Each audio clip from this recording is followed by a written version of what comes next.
Hello, everyone. Happy Sunday. Is that something people say?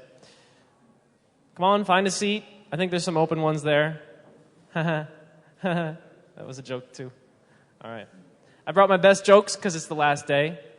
The next talk is, I'm doing that thing where I look at the wall. It's on the Guardian RFID security privacy thing, which I know nothing about. But fortunately, Serge Kaiser does, and he's going to enlighten you. So sit down, enjoy your ice cream, and I pass you to Serge. Right.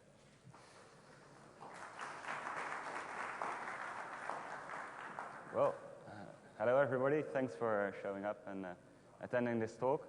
Today I tell you something about RFID Guardian. It's a project to make some RFID security tool. First, I will explain something about RFID. I think that most people here in the room, they will all know what RFID is, but just to be sure that you know, I'll give a short introduction. Then I will tell you who the people are behind RFID Guardian. And then I will talk about the why we created the RFID Guardian. And furthermore, I will also introduce our new version of the RFID Guardian, which should be available in a few months' time. So, first of all, what is RFID? I think Vista is crashing now. Well, never mind. An RFID system always consists of a tag, which you can see on the left side, and a reader, which you can see on the right side, and also a computer. The tags are cards like the bank cards you have, and you can wirelessly read those cards, and you can store information in those cards. The very first use of RFID actually was in the Second World War, where RFID was used for fighter planes to distinguish on the radar between friend or enemy. Nowadays, the RFID is a little bit more sophisticated than then, and we include microchips onto such a tag. These tags can be used in stores to tag products, and you can use them as a replacement for barcodes. Although these are far more sophisticated than barcodes, they add a lot of value to your products. So we created this RFID Guardian, and we are people from the Free University in Amsterdam and the Technical University in Delft. The Free University in Amsterdam provides the software. The Technical University in Delft, where I am from, creates the hardware.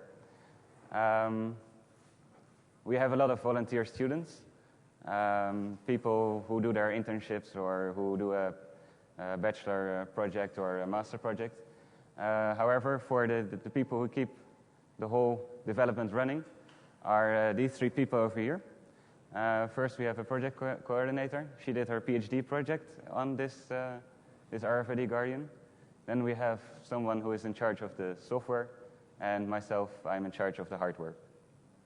So we created this RFID Guardian, but what are really the things why we wanted to create it? In RFID, you have a lot of security problems. First of all, it's a very new technology, so people don't, well, when they started to create these RFID tags a few years back, they didn't really know what we can do with it. So we also didn't know what the threats are. We thought about it, and these are a few things that can go wrong with your tags. First of all, unauthorized tag reading is really a threat, because you can read your tags wirelessly. So if I have my wallet full of tags, somebody who is 2 meters away from me can still read all my tags, and I might not know that. So perhaps they can read my bank card, and they can see what the balance is on my bank account. And of course, I don't want that if I never gave any authorization for that. Furthermore, when I use my cards to pay or to register my books at the library, other people can eavesdrop on the wireless communication between my my cards and the computer from the library or the computer from the supermarket. This eavesdropping, you can use the information which is sent to, well, to do bad things. You can most probably come up with them yourself. Furthermore, you can also track people. If I make a profile of all the cards which are in my wallet, then I can walk through a city, and if there are enough readers, people can read my wallet, and they can see, okay, this guy has a bank card from ABN AMRO, and a customer card from a supermarket, and this card and that card. So it must be this person. So they can track me while I'm walking through the city, and I wouldn't want that. Furthermore, you can clone a tag. So somebody can clone my bank card, and they can use this bank card as to pay, and yeah, then they pay with my money. And of course, again, we don't want that. And when we have a system with a reader and a lot of tags, and we can create a huge amount of tags, then we can completely pull down the whole RFID system from the supermarket or from the library, and that's actually a denial of service attack. So what is RFID malware? First of all, it's a low-level misuse of improperly formatted RFID tag data. So what you do is that you take a tag and you program something on it, which is outside of the specification of the software writer. This improperly formatted RFID tag data can come in three different ways, which are first RFID exploits. So you take, say for instance, you always take 64-bit tags, which contains 64 bits of data, and now you take a tag which contains 128 bits of data. So then you have 64 more bits of data, and you can choose whatever you put in there. You can put like a virus or a worm in there, and in case the database manufacturer, which is behind the RFID reader, did not properly format the input data, you could make use of this exploit. The next one is a worm. So you could actually program a worm in an RFID tag. And that's what they did at the Free University from Amsterdam. And they actually demonstrated that it works with some databases. And if we can create worms, we can also create viruses to corrupt the database, which is behind the RFID reader. So all these things are possible with these RFID tags. And actually, you can wonder what the impact is. If you do a quick Google trend history search on RFID, on the keyword RFID, you will see that the number of news results goes up by the time. And when RFID became really interesting in 2004, on the left, you see that a lot of people searched for the RFID, for information about RFID. Now, as time progresses, the news results increment, and RFID becomes more important to the world, and it's being used more and more. You can also see it these days in the public transport system. So, as we told, there are some problems, and these problems were, especially in the Netherlands, they got a huge news uprise when some people hacked the OV chip card. The OV chip card is a card for the Dutch public transport, which is making use of RFID, and you put some amount of money on your card, and then you can travel, and every time that you pass, that you go out of the station or you go into the station, they subtract some money from this card. Now, the two people in the middle here, they hacked this OV chip card, and they actually had, when they did this, people in the parliament, in the Dutch parliament, they asked questions about it, and they had to defend their work there. And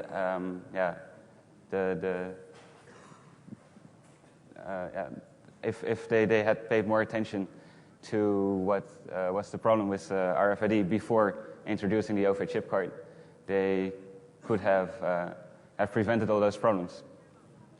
However, they didn't, so now we learned the lesson the hard way that when the OV chip card was already implemented, that it was hackable. Now, if these things are hackable and you want still to protect them, so how could you do that? So we thought about that, and while we were thinking about that, we created this RFID Guardian. As you can see here, this is the latest version of the RFID Guardian. It's version 3. We had a few versions before this one. They were all like quick hack versions.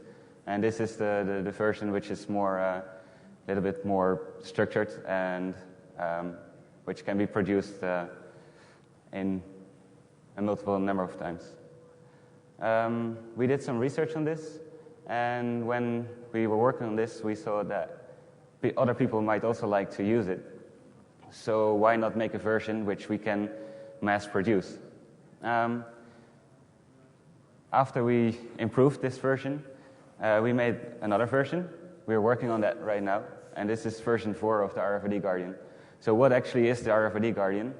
It's a handheld mobile device for RFID privacy and security management. So you have this device, it's like a PDA, and there's a little screen on it, and you can see all the communication which is going on between your tags and an external reader from, again, the supermarket or the library. The basic idea how we created this RFID Guardian was to make a software-defined radio. You take an antenna and you feed it to a digital, there's some beep. So an analog to digital converter, and then you process the whole communication in software. The RFID Guardian can both emulate tags, and it's also a reader. So if I go with my device to a reader, I can say I'm now 256 different tags, and another reader can read this. So I can create tags, and I can therefore test the external readers. And furthermore, you can use it to do research on how safe your system of RFID tags and RFID readers is. So, as I told, you can create tags. So this is what we call tag spoofing. So if I create like 256 tags or 1024 tags, I can continue creating tags till in the end the reader will overflow and cannot handle the communication anymore. So I can see what the limitations are of my system, my RFID system. Now, furthermore, we can also jam communication between a tag and a reader. This is actually a good safety benefit, because now I can have some kind of firewall between my tags and a reader. I can say, today I don't want this card, my bank card, to access any other reader than the reader from the bank. So if some kind of thief wants to read my tag, he can't, because I jam the communication, because I see that his reader is not from the bank. Now, this firewall is fueled by some rules. The rules are just a simple text file, which you can enter on your screen or through some user interface. What we do for the first rule, for instance, we accept all readers to read our tags, all our cards. But with the second rule, we can actually say that in this case it's a laundry tag, a tag that you can put in your clothes, for the laundry washers, that they know which clothes are yours. Here you allow the reader from the laundry service to read your tag, but no other reader. And the last rule is for if you're at home, then you want your home reader to read all tags, so that when you come home from the grocery store with all your grocery stuff with tags on it, then the reader at home can read what you bought and can make an inventory of that. Now, now I will tell some more about the hardware of the RFID Guardian. It consists mainly of 3 parts. The complete hardware design is open source, so you can find online all the designs, and if you like, you can use those designs to make your own RFID Guardian. Later on, in a few months' time, we will also produce a number of RFID Guardians that we will sell, so you don't have to make your own, you can also buy it. But if you really want to make your own, or if you want to improve the design, then you're always welcome. Later on, I will show you where you can find us on the internet. And you can take those designs and do whatever you like with it. The software is also completely open source. The 3 parts of this hardware are first an analog front end, which digitizes the incoming radio signals from an RFID tag. Then we have a backplane to which the analog front end connects. On this backplane, we have an FPGA which does the digital signal processing and which processes the radio signal to a baseband signal, which can be processed by a DSP board, which is on the very right. In short, this is how it looks like. The whole design is modular, so the DSP board, which is called RFB40, can be used in any other project, even projects that have nothing to do with this RFID Guardian. So say, for instance, you want to use your own open source DSP board, then you can take our DSP board and then you can use it for your own project. Now I will tell a little bit more about how we digitize the incoming signals. It's very simple, actually. That's the benefit of a digital radio. First, the incoming signal, we down-convert it to some frequency which is easy for us to process. The incoming signal, the incoming tags we use, can be from very high frequency to a very low frequency, as we can see later.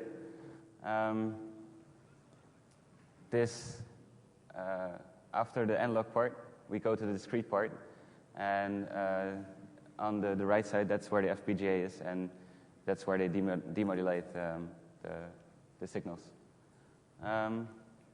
So how does the RFID Guardian version 4 look like physically? We have a box with an LCD screen. We have an internal antenna. It's also possible to put an external antenna on it. And you can use this device to do research on RFID tags and readers. This is finally the final version, how it will look like if we produce it. There are some specs over here. It's mainly like a normal PDA with extensions for digital signal processing. Then, as you remember, the DSP processing board is the board that we finished right now. We're still in the process of designing the other parts. Here you can see a picture of our DSP processor. We use an analog blackfin processor with some memory. And later on, we will also, in 2010, we will be finished with the backplane on which the DSP processor connects and with the analog front ends. The final date where we are able to sell this RFID Guardian to other researchers and other interested people and hackers is about 2010. You can find more information on this project on rfidguardian.org.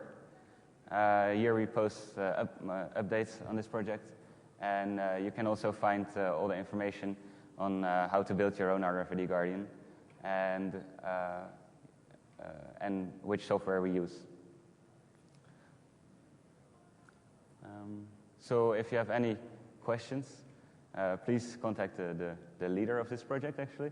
You can find her email address on the website I just gave on rfidguardian.org, or you can find it here. So I think this is most of it for the RFID Guardian. So are there any questions?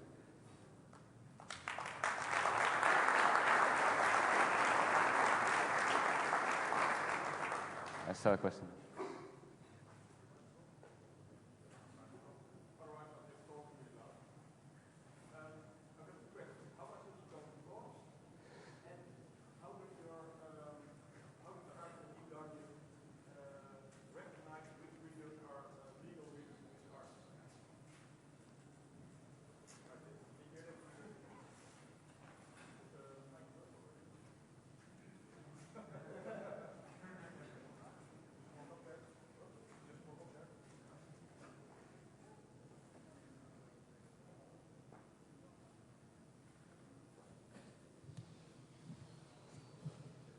Test? Yeah. Looks like it works. My question was, I've got two questions. How much is it going to cost to buy an RFID Guardian once it's finished? And secondly, how does the RFID Guardian recognize which readers are legal readers and which aren't? How does it distinguish between readers? The cost we intend to sell these RFID Guardians for right now is around 200 till 250 euros. We don't know the final price, of course, because we did not finish the whole design of the RFID Guardian, but it will be around this price. For your second question, it was how the RFID Guardian can recognize. Yeah, how does it know which reader is allowed to access which tag? How does it recognize them? Well, the user itself gives a list of which readers are allowed to access the tags. Of course, the readers right now, they don't broadcast any information of who they are. However, if this project will be a success, it will be easier for us to talk to manufacturers of readers and to ask them if they can broadcast some kind of information about which reader they are. So then you can make a rule in your RFID Guardian which says, like, any reader that does not identify himself cannot access my tags.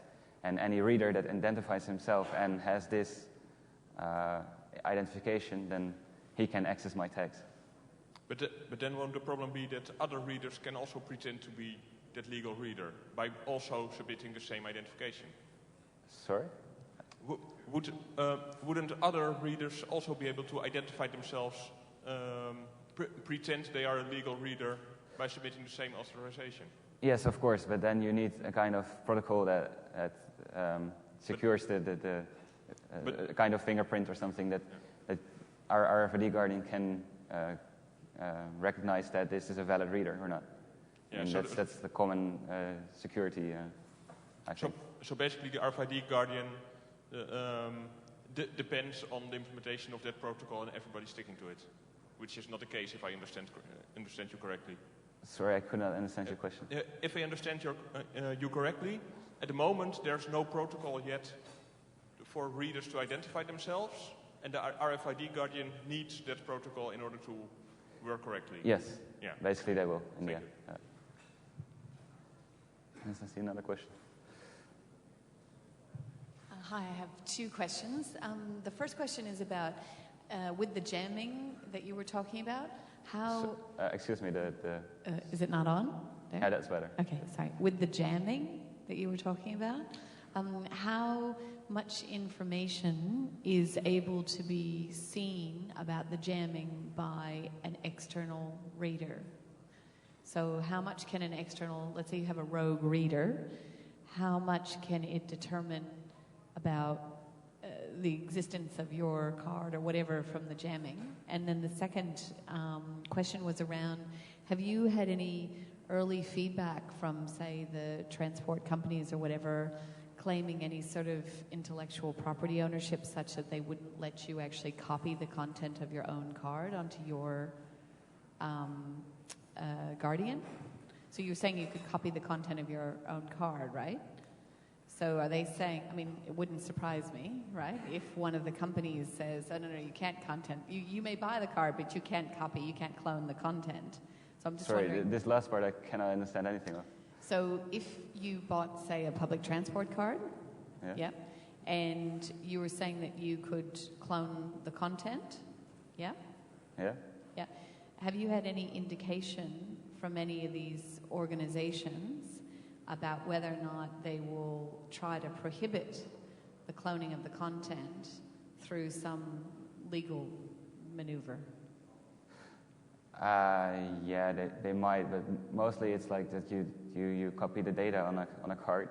So, for instance, the balance on your card, and it's pretty hard to put anything legal against that because it's just it's a number that you copy, and it's a value. It's not something that is invented by someone or something. So, they might find a way around it, but then again, I mean, if they find a way to sue you, then still they have to catch you when you do something wrong.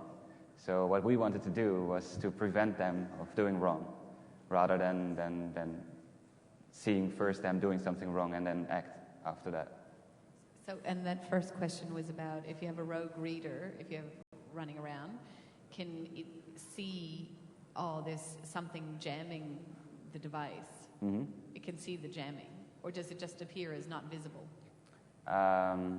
Well, to a reader, a commercial available reader, it won't be really visible that you're jamming, actually. He will just see a lot of noise, and that's it. But if you have specialized equipment, then you can, of course, see that some jamming is going on. However, we do it in such a way that it's, it's hard to detect what we're actually jamming. So it's still, of course, it's visible. You can see it, but it's very hard to see which tag is jammed, and also, it's hard to do. So it's sufficient. How do you say? So in the end, it's actually not possible to see which tag is jammed. Any more questions? Yes, please.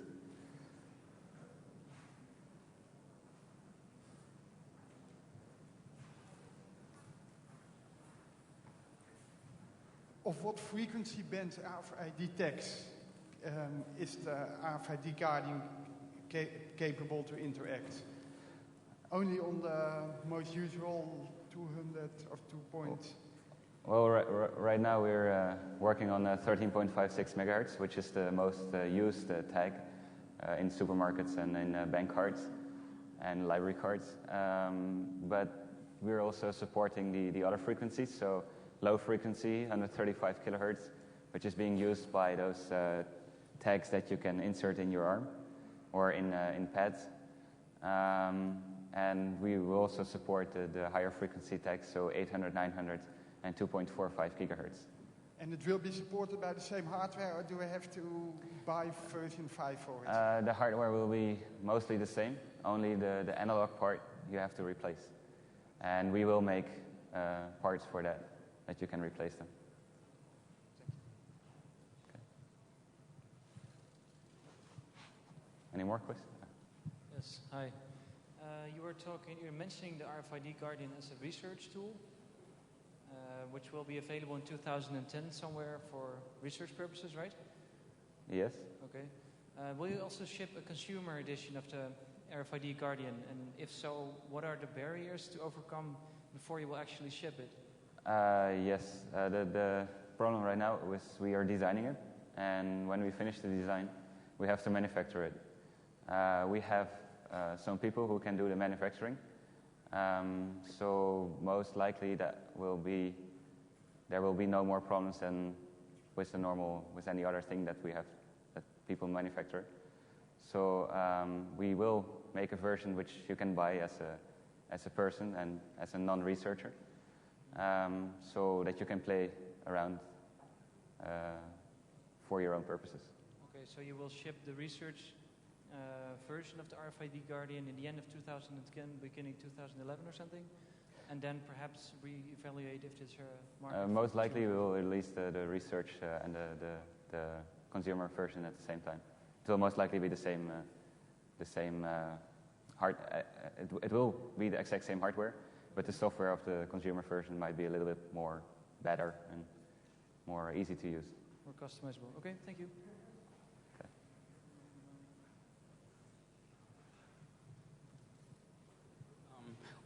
Test, yeah.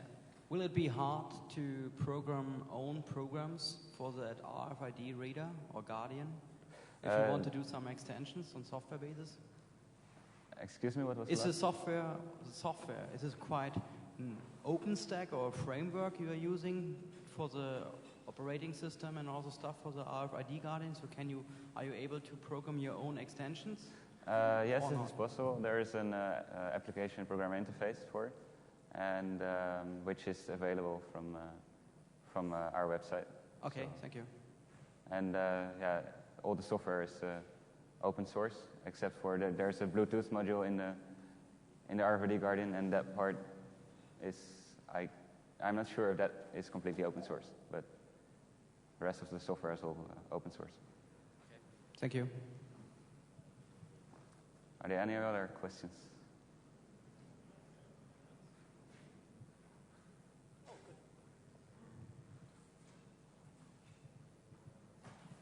See, there's a question over there. Yep. You just said you will have different modules for the different frequencies. Will you combine them in one consumer version? Is that possible? Excuse me, I couldn't. You will have different frequencies being read, the 13.56 megahertz and so on. Can you combine them in just one device? We were sort of doing that, but the problem is that most likely people will only use 13.56 megahertz because that's the most commonly used standard. And besides that, we didn't want to make the whole product more expensive than was really needed. So if you like it, then you can buy the extensions, but if you don't need it, then you don't have to buy it. Any more questions?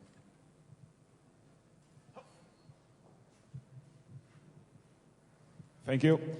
Are you aware of any legal issues of implementing and using the tool? Yes. Well, the problem is always that if you start to jam something or jam communication, you always interfere with some telecommunication law that says that you're not allowed to jam. But the nice thing of RFID is that it's in an industrial and scientific or medical band, so you're actually allowed to broadcast as whatever you like in that band. So you could even jam. So I expect there will be legal problems, but for now we think that they won't be that severe. So we're still searching for it, and if there are any implications we know of, we will of course publish them on the website. But for now, we didn't find anything yet. Or you might consider this to be part of the research project itself, besides the designing and implementing the RFID tool itself. Mm-hmm. Sorry? You might consider it to be part of the sure, project itself. We do, and we did in the past do some research for it, but we couldn't find anything. But if the RFID Guardian will really be brought to the market in 2010, by that time we will have done more research in that direction. So it is part of the project. Okay, thank you. I was wondering, because 250 euros for a consumer product, like a consumer who just wants to protect his own privacy, it's rather expensive. Are you considering building maybe a single board, cheaper solution which just does the basics, so less of a research and development tool, but more of like an actual day-to-day privacy protector? Well, right now we don't have any chance of making it cheaper because we already made it as cheap as possible for now. Yeah. But maybe in the future, when this will be a success and people will buy it, then things might get cheaper. Also because we can produce it in higher volumes. Right now we produce it in like a few hundred pieces. Yeah, that's what I'm wondering. If you just have it on a single board and use maybe a little bit cheaper hardware and produce it. Yeah, that's what we might do in the future. But for now, we just want to get it working and want to get to demonstrate that what we produce, that it really works. Yeah. And then with the help of other people, which of course will be, we can make something better when time progresses. Yeah, because actually I've been talking about this specific tool you built sometime earlier, and some people really told me that this should have been around for longer because we're actually already at a privacy hazard. We're already carrying around lots of RFID tags and our passports. Yeah, that's true.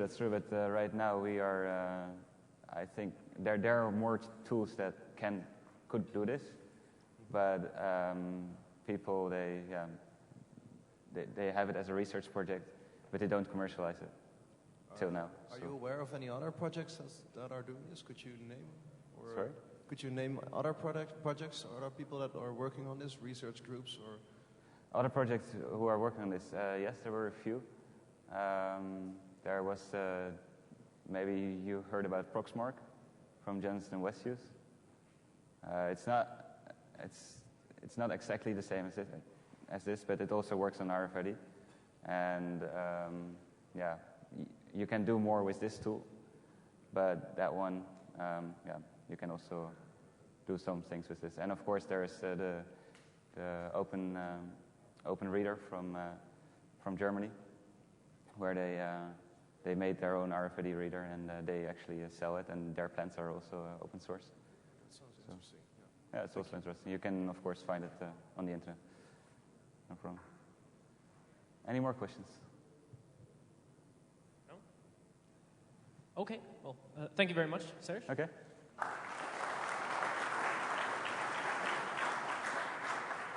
Just a couple of notes. We're done a little earlier, so you have more time than maybe you would have between sessions. Coming up in this very hall is the My Brain Hurts session, which will finally teach you how to get rid of that headache that's been bothering you for so long. Otherwise, don't forget to spend your HAR money because it's worthless out in the real world.